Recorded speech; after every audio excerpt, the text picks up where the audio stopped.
1 equal হচ্ছে 11 এবং 11, এটা 11 ঠিকই থাকবে। এখানে 2 × 10 হচ্ছে 20, 10 দুগুণে 20 যোগ 1 21, এখানে আমরা 21টা লিখব। এরপরে আমরা যদি এখানে 6 দ্বারা এটাকে ভাগ করি তাহলে আমরা এখানে পাবো, আমাদের এখানে একটা কাটাকাটি হবে।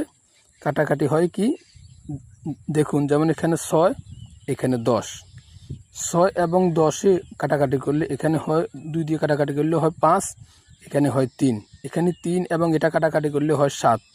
অর্থাৎ আমাদের এখানে 5 × 11 × 7 এই তিনটে সংখ্যা যদি আমরা গুণ করি, 5 কোনটা, 5 হচ্ছে এইটা, এরপরে হচ্ছে যে 11 আছে এইটা, এরপরে হচ্ছে যে 7। 5 × 11 × 7 এই তিনটা সংখ্যা গুণ করলে আমাদের যেটা দাঁড়ায় সেটা হচ্ছে 385।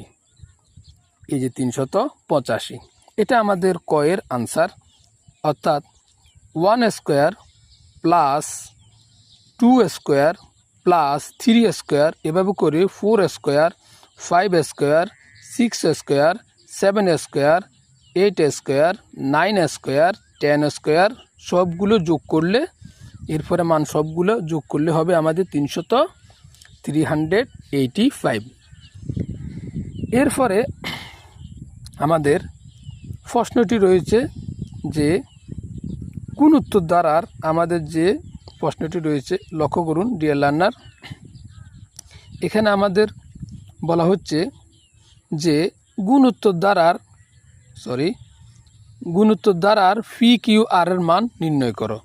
আমাদের এখানে প্রশ্নের মধ্যে গুণোত্তর দ্বারা কোথায়, লক্ষ্য করুন গুণোত্তর দ্বারা কিন্তু এই জায়গায়। তাহলে গুণোত্তর দ্বারার ফি এর মান এটা, ফি এর মান এটার মান, এটার মান, কিউর মান, এটার মান, আর এর মান, এই তিনটা মান আমাদেরকে বের করার জন্য বলা হচ্ছে। এখন এই তিনটা মান আমরা ক্ষয়ের জন্য আমরা বের করব। তার উপরে আমাদেরকে গুণোত্তর দ্বারাটা সর্বপ্রথম নিয়ে আসতে হবে। আমরা এখানে লিখব প্রদত্ত গুণোত্তর দ্বারাটা হচ্ছে এইটা মানে হচ্ছে এইটা, অর্থাৎ উদ্দীপক থেকে আমরা গুণোত্তর ধারাটা নিয়ে আসলাম উদ্দীপক থেকে। এবং নিয়ে আসার পর আমাদের এখানে কাজ কিন্তু ফি এর মান বের করা, কিউ এর মান বের করা, আর এর মান বের করা। লক্ষ্য করুন, এখন মনে করি